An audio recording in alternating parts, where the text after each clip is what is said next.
Welcome back to GameTree for another update vlog.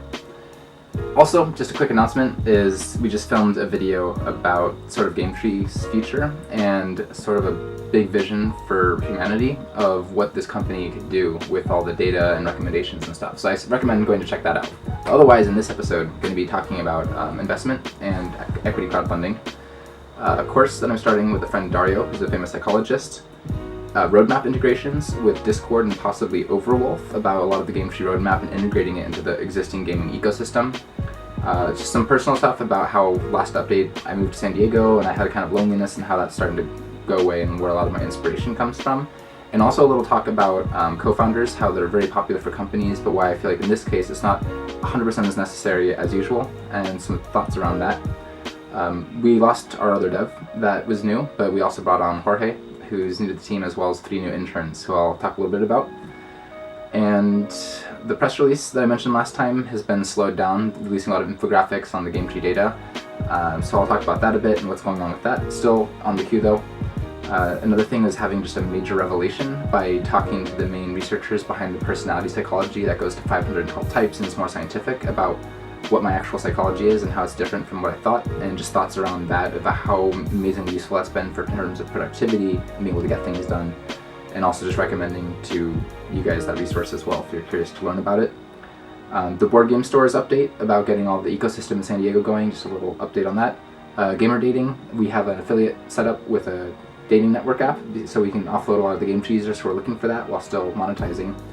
Intellectual property with GameTree and a lot of our ideas, and I've talked to some attorneys about that stuff, so an update on that. And lastly is just some update on conferences and just a question about how to follow up with things better after conferences.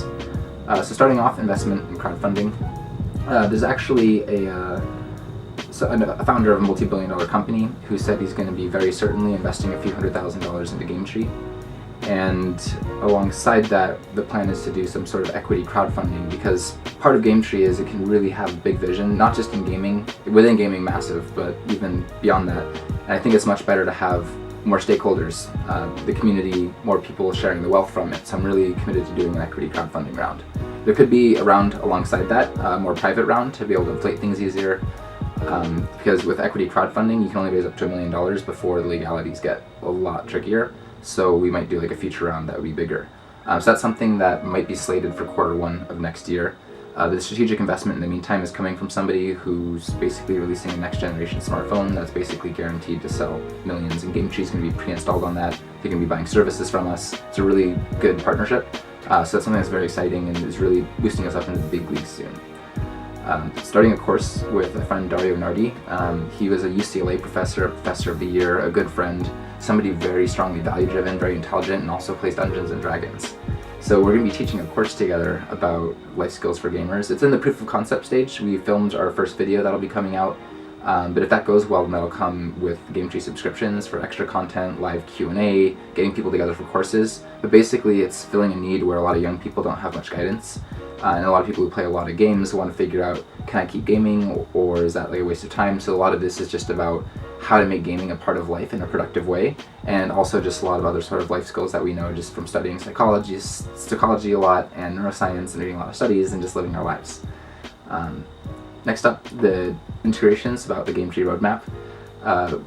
We had a pretty big idea. Now that Discord has made their API more public and opened it up a lot, we can actually link Discord and GameTree more. It's been our biggest Achilles heel, is people matching in GameTree, because it's really matching really well. We're getting hundreds or thousands of relationships built per day, but they tend to go to Discord to continue the relationships, and then they don't need GameTree as much. So what we're doing is basically coupling the two so that we can create shadow chats in Discord and GameTree so people can chat on either one or across them to each other, so they can get a lot more coupled. The servers that we create, we're going to have a bot in, so you can actually get a lot of the GameTree value add in Discord. So you could say like you want a game recommendation for yourself or for a group, or that you want to see somebody's profile and all the games that they play and that you have in common, and like more information about a person, which is something Discord does really badly. That GameTree is actually one of our biggest strengths. Being able to create sessions, to coordinate gameplays, things like that. So there's a lot of tools that we can embed into Discord, and also have this bot be able to be used across channels that hopefully will create a lot more virality as well. Simultaneously to that, I've talked to Overwolf, and they have a big fund for building apps that are integrated into PC games that they give grants for.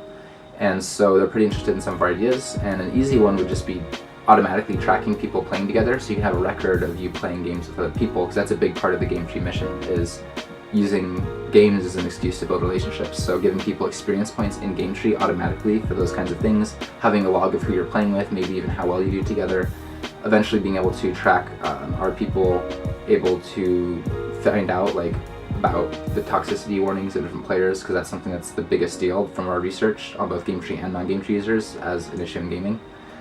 So we can actually get integrated into all the major games. Back to the personal life thing, loneliness is going away. I've been out of America for most of the last 3 years, out of Southern California for most of the last 12, which is my home. So settling in, making more friends, but that was kind of an issue before.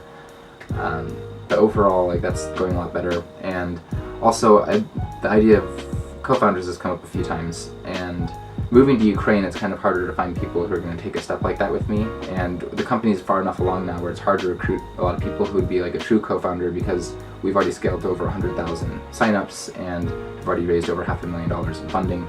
So it's hard for a lot of people who would want like some really large equity chunk to be at that stage. But the thing is, Paul Graham said in an essay that the #1 reason for co-founders is because people give up on ideas, and startups are hard, and that just determination and grit are the #1 thing that make a startup successful more than any other factor. And if people have co-founders, then they all have to give up for an idea to die. But in my case, GameTree is such an important mission that it's like the thing I see myself working on for my whole life, that there's kind of an infinite source of inspiration there. So I don't think it's quite as necessary as some other kinds of startups to be able to exist. And also, we do have a large full-time team, so we are scaling a lot more than past the early stage, when the actual extra co-founders are just needed because you need people with more different minds and skill sets to get something done. Next up, our new developer already left. He attended a speech that I gave a few years ago, like 2.5 years ago, and just reached out to us, and then he said the pay was too low and there's too much to learn, which is kind of annoying because he knew what those things were before he started. But at the same time, really happy to announce that Jorge's joined us. Jorge, do you want to pop your head in? Hello. Hi. This is Jorge. He just graduated University of San Diego. Really passionate gamer, super fun guy. He has a YouTube channel called Good Game.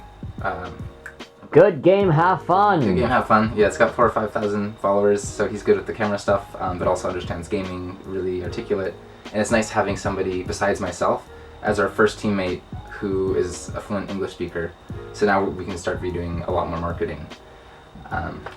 And then we also brought on 3 new interns, 2 from UCI who just started, University of California, Irvine, as programmers, and I'm going to be giving them a lot of pair programming activities.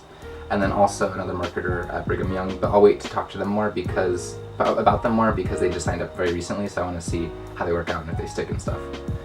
The press release, as I mentioned before, we have like dozens and dozens of infographics based on like huge amounts of data where we can make an unprecedentedly large amount of information public for researchers, investors, marketers, gamers, all sorts of different kinds of people, about correlations between people's personalities or the types of fun they like, and their ages, genders, the platforms and genres that they play. There's just a lot of kinds of infographics that we can release. The thing is that somebody who was helping with that already had a job lined up that was an intern, and so they've been kind of slow getting that going, and then we kept making tweaks to make the data and the visualizations better. That's still queued to be done. And then going into personality types, I had thought I was a certain type of personality, and it turns out that I'm actually a different one. I got like professionally analyzed, and it all makes a lot of sense. I even had a really trippy dream where my mind was detached from my body, and people, like friends, were trying to like reattach it, and I'm like, maybe we need a doctor or something. But going back into it, it almost felt like I was on drugs or something, that the mind accepted the body, and it's just really weird how like abstract and intense such an identity shift is. But since then, I've been so much more productive, and I've been able to account for my biases more, know where my strengths are. A big thing too, that why I was so wrong, is one of the mechanisms of my psychology. Like everybody tends to have themselves upside down for the most part, but especially certain people with a certain kind of mechanism. That's basically that I tend to be very action oriented, go, go, go, go, go.